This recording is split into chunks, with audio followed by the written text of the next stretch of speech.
ये महज फ्रिज नहीं बल्कि उत्तराखंड की बदहाल, बेहाल और पूरी तरह पटरी से उतर चुकी स्वास्थ्य सेवाओं का लेकर एक तमाचा है।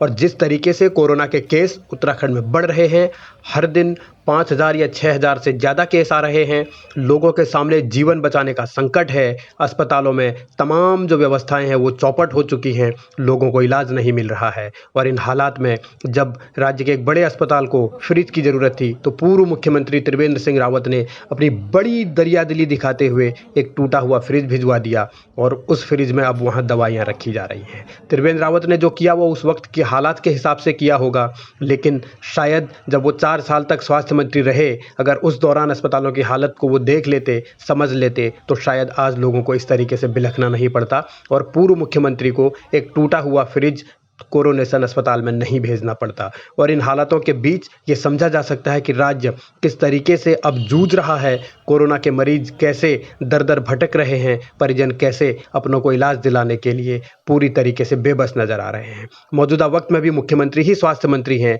लेकिन उनके पास भी कोई ऐसा विकल्प नहीं है कि वो कुछ काम कर पाएं और विपक्ष हमलावर है। स्वास्थ्य मंत्रालय बुरी तरह चरमाया हुआ है और इन पे कोई भी ऐसा स्वास्थ्य संबंधी डॉक्यूमेंट कोई सामान ऐसा उपलब्ध नहीं है जो भी स्वास्थ्य संबंधी कोई दवाइयों को रखा जा सके।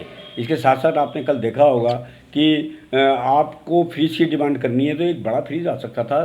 सरकार इतनी बुरी तरह फेल हो गई है कि पूर्व मुख्यमंत्री एक छोटा सा फ्रिज कोरोनेशन हॉस्पिटल को दे रहे हैं और उसमें दवाइयाँ रखवा रहे हैं। उन फ्रिजों में कितनी दवाइयाँ आएंगी? बड़ी शर्म की बात है। इस टूटे हुए फ्रिज ने जो लोगों की उम्मीदें हैं उनको भी तोड़ दिया है। और परेशानी ये है कि जो लोग अभी सत्ता में है वो बहुत बड़ी बड़ी बातें कर रहे हैं, या इससे पिछले वाले मुख्यमंत्री ने जिसने फ्रिज भिजवाया उनकी अपनी एक अलग तरीके की सियासत है और उस सियासत के बीच लोग आखिर कब तक पिसते रहेंगे।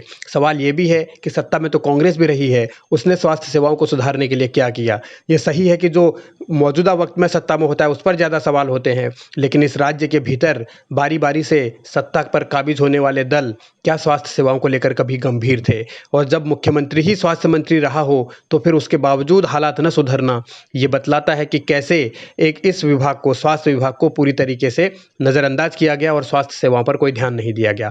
अब भले ही बड़ी बड़ी बातें की जा रही हों, हरी झंडियाँ दिखाने का सिलसिला चल रहा हो, बड़े बड़े सपने दिखाए जा रहे हों, लेकिन हकीकत में तो सब कुछ टूट ही गया है। देखिए, कोविड को लेकर के हम लोग पूरी तरह से तैयार हैं और अभी जो कुंभ में जो एम्बुलेंस लगी थी 108, वो 168 लगभग 100 पहले थी और उन सब को हमने हर डिस्ट्रिक्ट में, इवन पर विधानसभा में 2-2, 3-3 एम्बुलेंस दी हैं और आज उस क्षेत्रों में भी भेज दिया गया है। अभी आप ही के सामने रवाना कर दिया गया है। दावे अपनी जगह हैं और जो कोरोना की बेकाबू रफ्तार है वो अपनी जगह है। राज्य में हालात लगातार बिगड़ रहे हैं, ये किसी से छिपा नहीं है और दिल्ली से भी बदतर हालात उत्तराखंड में हैं, इस तरीके की रिपोर्ट्स भी हैं। तो ये अब बहुत गंभीर मसला है और सबसे पहले आपको खुद अपना ध्यान रखना होगा, अपने परिवार वालों का ध्यान रखना होगा। यानी आप सरकार के भरोसे मत रहिए, कोविड प्रोटोकॉल का पालन कीजिए, खुद का ध्यान रखिए, बचाव कीजिए, उसमें ही सबसे ज़्यादा सुरक्षित माहौल रहेगा और यही इसका उपाय भी है।